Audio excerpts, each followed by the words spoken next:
Welcome to Kirsty TV. Today we're going to talk about breasts. Oh. We all have them. Well, Not except all. you, maybe. But you got good pecs. Yeah, I'll give you that. So I interviewed an amazing woman called Sybil who had led, she was a huge advocate against breast implants after having 4 failed implants. So she had had a double mastectomy.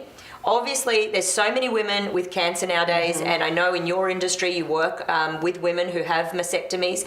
But one, there's those, but also it's the biggest cosmetic surgery. The number 1 cosmetic surgery is breast augmentation. So not everyone's getting it because they need to.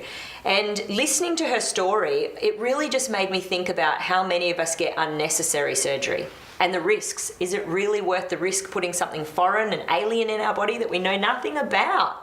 Yes, in my business, which is called the Touch with Care, I have a lot of clients that do get their breast removed for breast cancer, and they do get implants. It makes them feel better. No one understands when you lose your breast, it's like it's losing your arm or your head. So it's not really about low self-esteem. It's replacing something in your soul. Yes. And that's different from someone And getting breast. I can't even imagine, but I know I'd be like that. You know, even when I lose a little bit of weight, sometimes I almost don't feel myself. When I look at myself in the mirror, it's like I miss that curve. So I can really understand that. In my opinion, I prefer a flatter chest. The flatter, the better. Yeah. I've had bad dreams about my boobs getting bigger.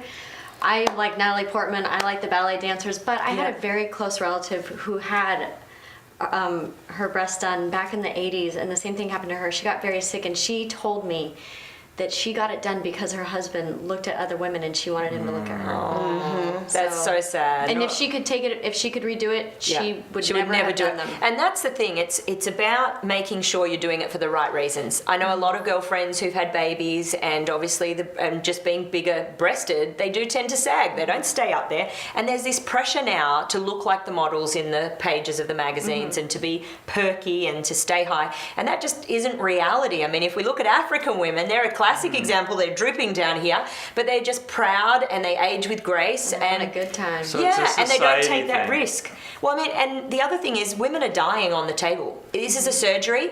Not only can there be complications afterwards, but there can be complications on the table. I mean, I have read a horrible story about a lady passing away who was doing it, and she had 2 small children. It's like she was, 25, 28, something like that. It's like, is it really worth this risk? You know, I have a question, Shay. Since you're the expert in this area, women who need reconstruction, do they often go bigger just because they can? They definitely go bigger. You know why they go bigger? Because their husband demands they go bigger.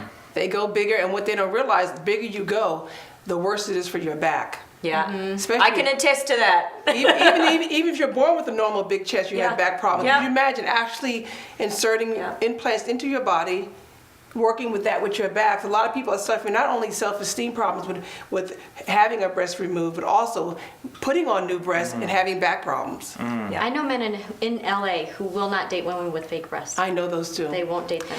Well, look, we all need to find them. We need to find the ones that accept us for who we are. But I think unless you're going to attract that if you don't accept who you are. And also if you're looking for that in a partner. Because there's pressure on men as well to be more metrosexual. So, we're sidetracking. But as always, we could talk about so many different things on this one. And I think the main message is for all women out there, really think about, are you doing it for the right reasons? Is it necessary surgery? Do you really need to put your body through this? Because there can be risks and consequences. So do all of your research. Listen to the interview with Sybil. She had some really great information and advice. And put your comments online because we'd love you to join in on the conversation and to hear what you have to say. We'll see you next time. Thanks for being here.